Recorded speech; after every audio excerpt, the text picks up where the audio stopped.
My people, AUSARES, Louise, Uwacu.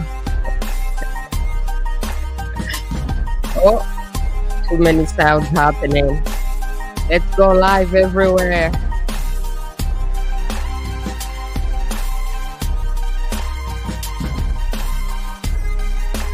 My people, are you live or are you live? Tune in, tune in. Let's get the show started. We are broadcasting live. Share. Let me bring down the music. People! Share. Share the show. My people, welcome back. Welcome back to You and I Talk Show. My people, today, Saturday, we are on Saturday, August 10th. I'm about to talk about it again. This is a follow-up from our previous show on the UK, on the drama that happened in the UK. The young man, Axel Muganwa Rudakubana, who was charged for killing three innocent little girls. And let me turn down the music completely. And my people, we exposed that this guy who is a killer, who turned out to be a killer, his father was actually also a child soldier in the Kagamistan killing machines army of Rwanda. And we know what they do to child soldiers. And a lot of child soldiers do horrible things and they start being killers at a young age. And we spoke about the whole culture. And we spoke about what is it in the culture that may have influenced this young man to become a killer, right? Now, what has happened in the UK, it's like it has sparked riots and disorder in the UK. And I don't like how they're dealing with it. I don't think that how they're dealing with it is actually going to bring them a solution, because their government, in the name of protecting immigrants and refugees, their government has violated its own people's rights and freedoms. In the name of protecting refugees and immigrants, the UK government has violated its own people's rights and freedoms. What kind of love is that? Because the whole purpose, the whole point of why the refugees and the immigrants leave their own country and come to countries which are free. I'm broadcasting live from Vancouver in Canada, by the way. This is Vancouver behind me. This is a real picture. So the whole point and purpose of why I came to Canada as a refugee is to live in freedom. So if I'm in Canada and then the government starts trashing Canadians' people's rights and freedoms in the name of protecting my feelings, they are actually like trashing their own country and turning their own country into a dictatorship, the same kind of dictatorship that we run away from in the name of protecting immigrants and refugees. And then I'm under the impressions like the refugees and the immigrants don't actually realize what's happening. They don't realize that if they allow the rights and freedoms of the local people, native people, to be trashed, then one day they will be like the people who are there for a long time. And then the elites, the government, the oppressors, they'll bring in new immigrants, new refugees, And then you will not be able to speak. Because right now, the native people, the British people who are speaking out, instead of hearing them, they're calling them racists. So tomorrow they'll find a new label to label people who may have issues, and just label them without addressing the issue. It's so easy. It's such an easy way out to just label people racist, you know? So today's show is called Beyond the Racism Narrative, UK Riots, Solutions. And then we also had a guest. I don't know if my guest is going to show up or not, but we had a guest.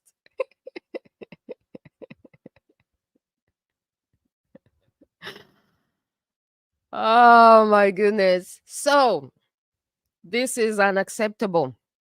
How can a government trash its own people's rights in the name of protecting people's feelings? And if the people in the UK were actually racist, or this stuff is happening in Canada as well, if the people are actually racist, what would be the solution to racism instead of just calling people racist, or people being criminalized for making comments or posting comments online? If whatever happened to freedom of speech? Are the UK people, like, is this not in their laws? Do they not have freedom of speech? You know, one thing that I really, really love about America is the First Amendment and the Second Amendment. Doesn't look like they have that in the UK. So I'm thinking, like, the UK maybe has reached a point of self colonization. Like, what is this? What if this thing was reversed? Isn't this what people who fight for freedom all around the world fight for, fight against? You know, when you're African and then people come into your country, those are immigrants, those are refugees, whatever else that they may call themselves. And then what if the people who come into your country, they try to transform you, they try to take it over, and you resist? And then when you're resisting, they'll be calling you racist.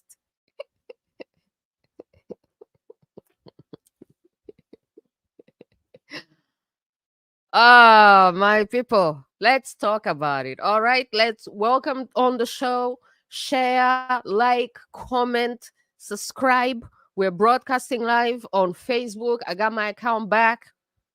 As you know, I was hacked for exposing that the father of the young man who killed the three little girls, three innocent girls, which sparked this whole thing, that I had revealed that his father was also in the army, in the Kagamistan killing machines army, and that this needs to be investigated. Is there is any connections, because some Rwandan people were also suspecting that he may have been sent to the UK, you know, but maybe he never quit the army. So this has to be investigated.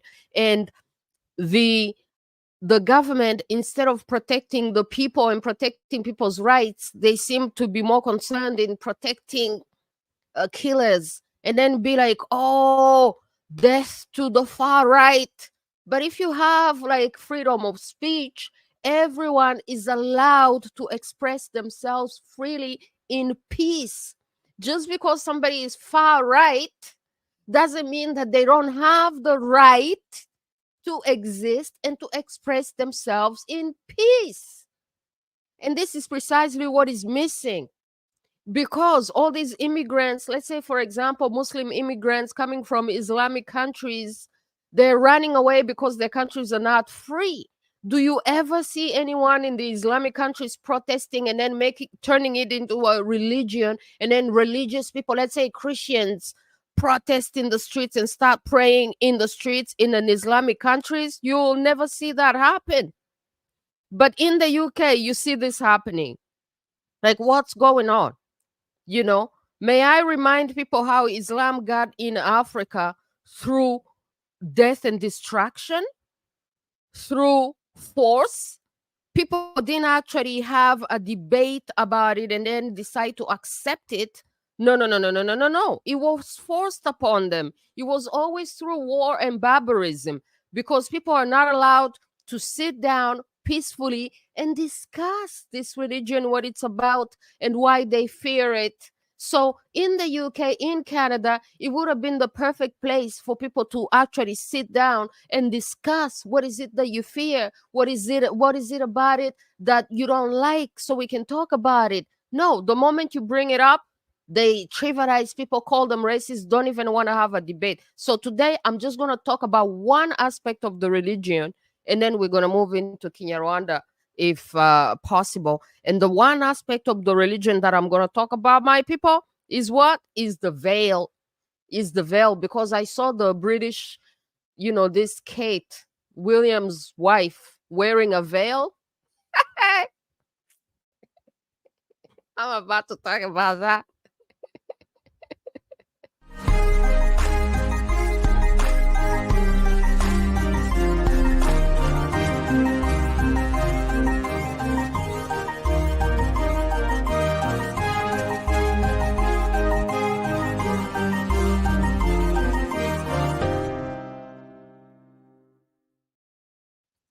So, my people, welcome back to You and I Talk Show. Today, we are broadcasting live. It's Saturday, August 10th, 2024. And then we're going to rebroadcast the show in English only and then in Kinyarwanda only, depending on how the show goes, because it's a live show. You know how it goes.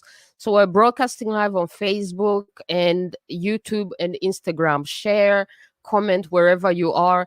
I'm seeing all your comments, especially the YouTube and the Facebook. I even have the Instagram, so I'm seeing all your comments, but I just can't keep up with them. Thank you everyone who's joined. So the veil, my people, the veil. I saw this video. It was disturbing. This cat lady, she's married to William, Prince, next king of the British. And then she puts on a veil, goes to this event. I guess she was trying to comfort the Islam people that she was about to meet over there. She goes there wearing the veil. And still, when she tried to greet the men, they refused to shake her hand. They're like, nah, when shaking your hand, you're a woman. I'm watching this and I'm like, damn. This is why you should never change who you are and just to comfort some people, to please some people, because they're still going to disrespect you anyways. So what is the point of even trying to change who you are just so you can make comfortable people who came into your country? People come into your country, you have your laws, your culture, your traditions. They're supposed to adjust to your culture, your traditions. You're not supposed to change yourself for everyone who comes into your country. So she still changed herself, and then she wears the veil, and then she goes, and the person still refuses to shake her, disrespects, refuses to shake their hand anyways. In the Rwandan culture, in the Kinyarwanda culture, they actually advise you that if you go to other people's land, you're supposed to learn their way of life. You're not supposed to go there trying to impose your way of life. This is why I come to your country, I learn your language.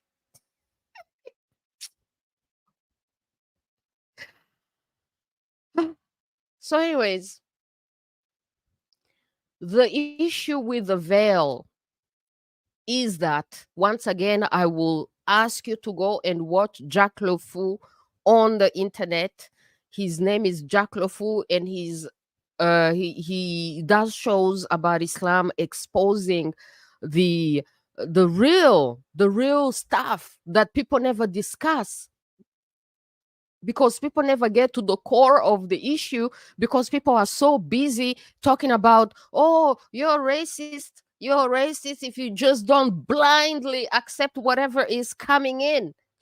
So they don't even get to talk about the core of the thing. What does the veil mean in Islam? What does it mean?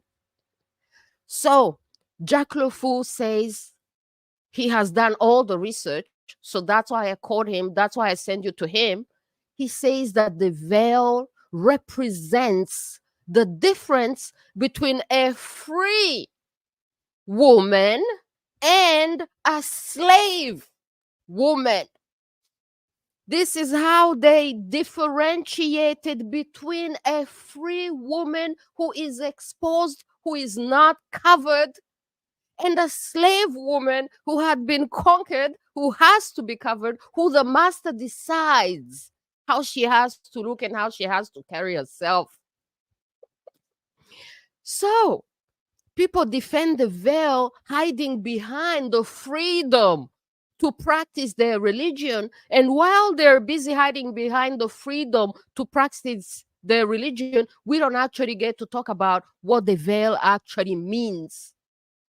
Now, if you know and if you find out that the veil means slavery, or you, princess of the British people, married to a future king, are you a slave for you to wear the veil?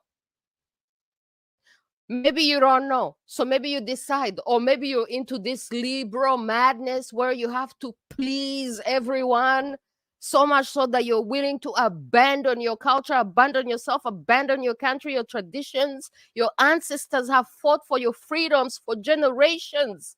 We were inspired by how your ancestors fought for their own freedom, how you came up with the whole Magna Carta thing. You know, the one thing that inspires me about the British people is the Magna Carta.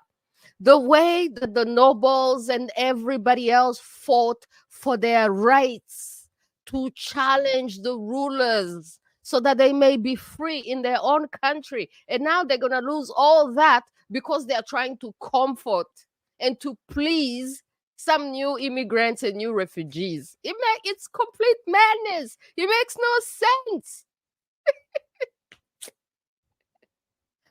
So, to the British princess, Kate, I don't know what exactly is her title, William's wife, future king of the British. By the way, Canada is still a colony of the British. This is why, as Canadians, we're concerned. Whatever happens in the UK may end up happening in Canada. Canada is a colony of the British. When you go high enough in Canada, there's this thing called the crown. The prime minister is not actually like the highest head of Canada. The ultimate head of Canada is the crown, is the king. Whoever is king or queen in England is also king or queen in Canada. That's why we have the queen on our money. So, is your princess, British people, a slave for her to put on a veil? And then when she even goes to greet the people that she's trying to please, they disrespect her. They can't even shake her hands. They're like, whatever, slave. We don't even want to shake your hand.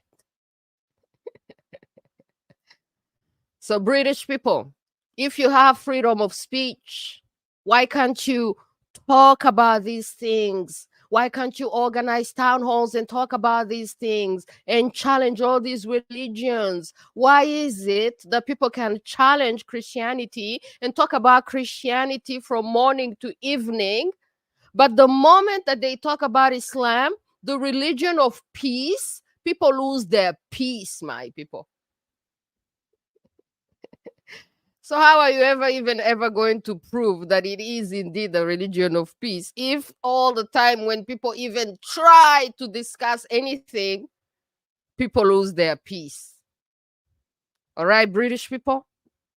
So go beyond the racist narrative. There are solutions. Ask yourself, why is it that the actions of one...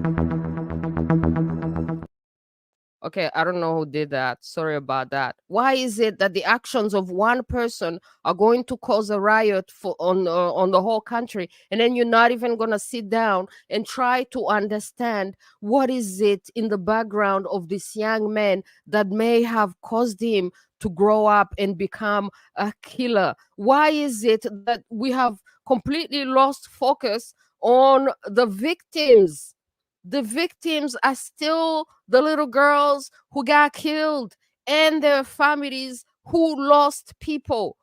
So instead of looking at the individual who committed a crime and looking into his background, when you know that his father was in the Kagamistan killing machines army as an underage boy as well as a child soldier, and try to see, oh, maybe it's connected.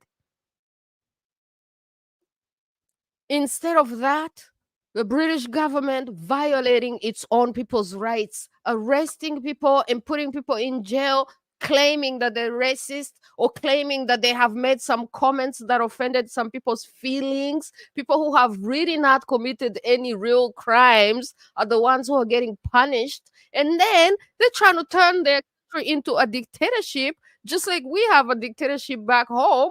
They're trying to turn their own country in a dictatorship for the sake of comforting refugees and immigrants. It makes no sense. So, my people, that's what I had to say in English. My guest is here. My guest is Nobre Marara. He wrote a book. Oh my God, I gotta find you his book.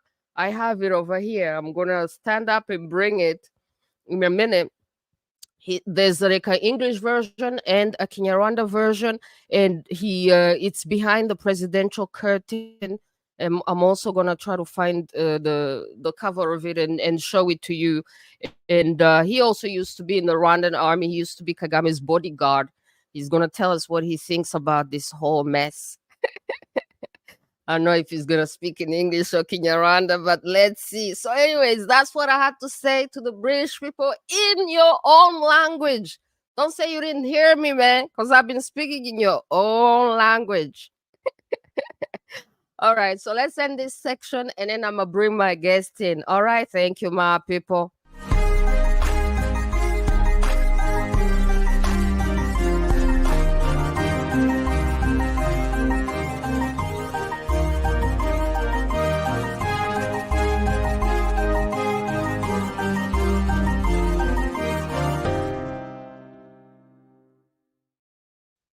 All right.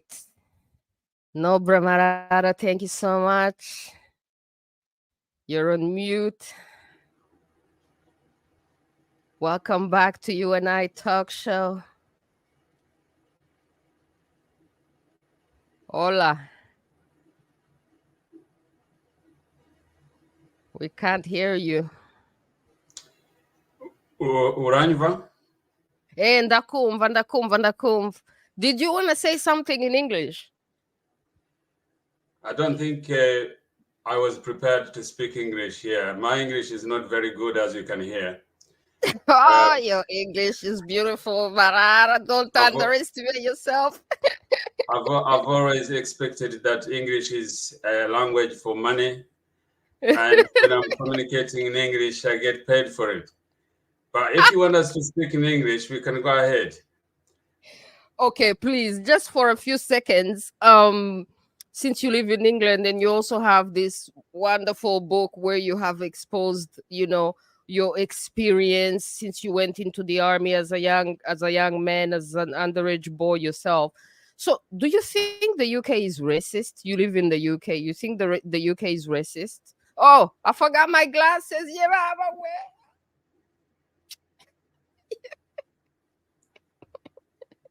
Just a few minutes comments. Let me know. Tell me.